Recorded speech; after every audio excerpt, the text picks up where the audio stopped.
Hello guys! Welcome back to my channel. Ang ating pong pag-uusapan ngayon ay tungkol sa Blue Moon. So, ano nga ba po ang Blue Moon? Tara, atin pong tuklasin. Ngayong buwan ng Oktubre 2020 ay mayroon tayong dalawang full moon. Ang unang full moon ay noong October 1, ngayong taon din pong ito. Pero bago po pala tayo magpatuloy sa video ito, kung bago ka lang sa channel ko, ay click mo po muna ang like at subscribe button.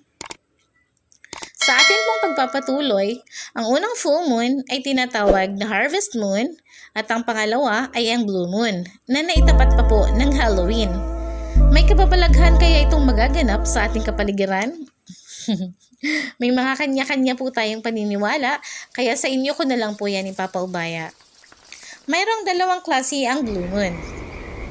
Ang una ay ang seasonal blue moon na pang third full moon sa astronomical season.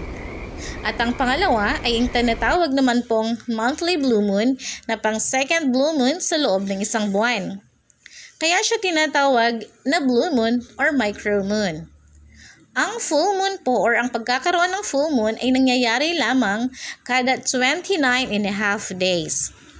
Ang buwan po ng February ay wala po siyang blue moon kasi nga usually po kasi 28 hanggang 29 days lamang ito. Bihira po na pagkakataon lamang ang magkaroon ng Hunter's Blue Moon na ito. So ayan guys, meron po kasi tayong bagyo ngayon na ang pangalan ay Rolly, si bagyong Rolly, which is kapangalan po ng asawa ko. Sana po ay makita po natin ang bihirang pagkakataon na ito, na makita po natin ang blue moon na tinatawag natin ngayon. Mag-iingat po tayong lahat. Safe po and God bless us all.